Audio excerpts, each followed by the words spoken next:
Right, we're off and running. Okay, so happy Father's Day to the fathers that are watching out there, because this is being uploaded on Sunday the 19th of June, which is Father's Day. And this one I've just grabbed off the shelf. This is actually one that I was donated by the lovely Anelka Arnold at Total Wine & More at Mall at Millennia, or Millennia Plaza, wherever it's called, near Mall at Millennia in Orlando. And thank you very much for that. Very, very kind of you indeed. Doing some research on this, I have found out nothing, absolutely nothing on this. Black powder bourbon, put it into Google, zip all. Just, a couple of places that sell it. You're looking at that was $27.99 for the 1.5 litre. You're looking at about $16-17.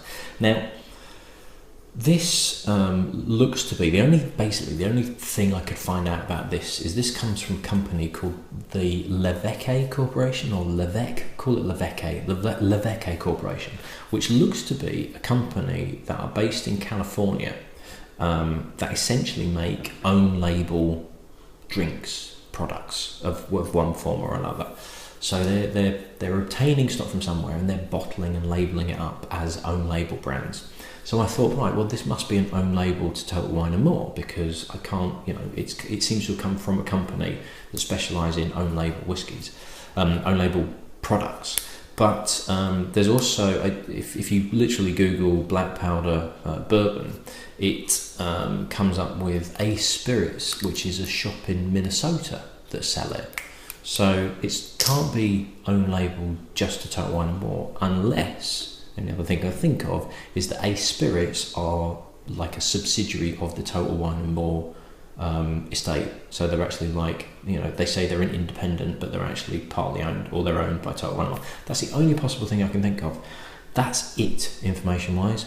Nothing else. The only other thing I can tell you is it's Kentucky Straight Bourbon whiskey at 40%, because that's what it says on the label. And it is, the one tasting note I heard was that it was aged for 36 months in new oak barrels. That's it. That's all I've got. So considering it's obviously from a company that do own label, or private label, for want of a better word, and there is no other information, and it looks to be kind of like this is made for Total Wine, so it's being bought from a distillery and bottled for sake of argument, Total Wine & More, you would expect it to be a bit like the Winchester and all that lot, which was relatively cheap, on the cheaper end. But this is $17.99 a bottle, which is not the cheapest, certainly. Definitely not the cheapest bourbon that you could find. Now, yes, it's Kentucky Straight Bourbon, which probably puts a couple of dollars on it, but even so, $16-17 for something that gives me the impression that it's kind of like, yeah, we've made it, yeah, we've bought it from this because they don't want that stock, and we bottled it, we'll put it on our own label and we'll do that. It seems a little bit on the steep side, so we'll see.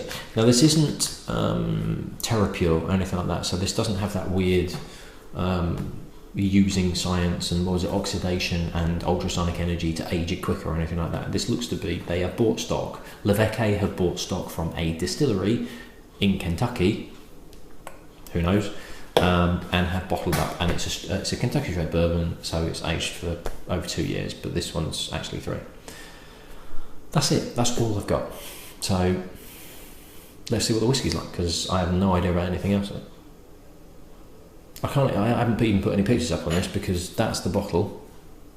That's what it looks like, and that's basically what it looks like in the shop. In fact, no, I'll do it. Look, that's to show me to put a picture of the bottle up.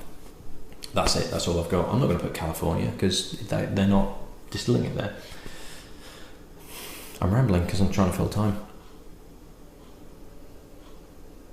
Now, on the nose, it's pretty thin, but there's quite a fruitiness to it. And kind of a quite concentrated raisins and sultanas. It's actually not that bad on the nose. It's quite... Like I say, it's not particularly rich, but what's there is actually quite pleasant. You've just got to kind of dig a bit for it.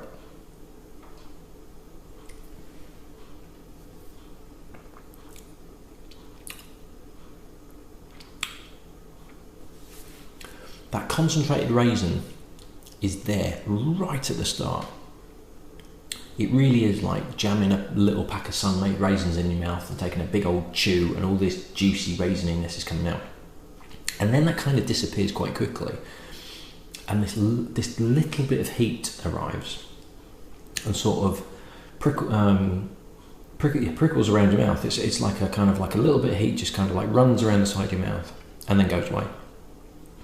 And then there's kind of a bit of Christmas cake, and then it just disappeared.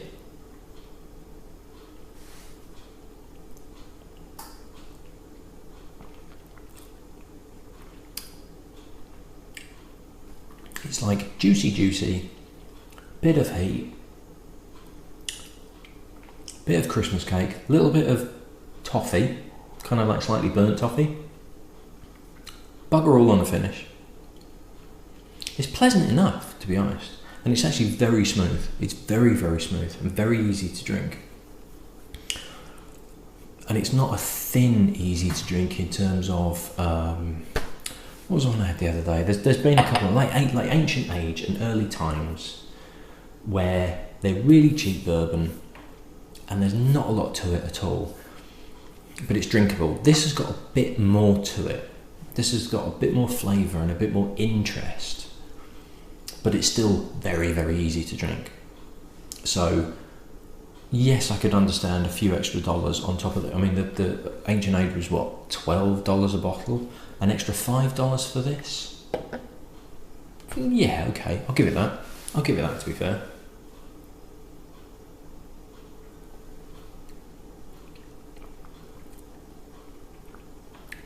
It's not a patch on anything like Elijah Craig or anything like that, but it's actually pretty decent. It's eminently drinkable. It would mix really well. It's got enough to it that it's going to mix and not get lost. But drinking neat is, don't have a problem with drinking this neat at all. It's not brilliant. It's a decent whiskey. It's a decent bourbon whiskey. It's not fantastic. It's not, oh, this is exciting, or this is distinct, or oh, this is quite interesting. It's just a kind of, yeah, absolutely, it's quite pleasant. You get given it in a friend's house and you go, oh, that's not bad. What's that called? Black powder. Oh, I might look out for that. You might forget it when you're next in the store, and you might go, oh, what was that one that they had that was actually quite nice? Oh, well, I'll get one of the others anyway. You'd probably forget about it. You'd probably, go, actually, it's not too bad. And then 10 minutes later, a bit like a Chinese meal, you go, oh, yeah, it was good. And then like 10 minutes later, you're going, oh, I'm still really hungry. With this, it's like, yeah, it's all right, actually. It's not too bad. And then move on to something else, move on with your life. It's all right. That's about all I've got.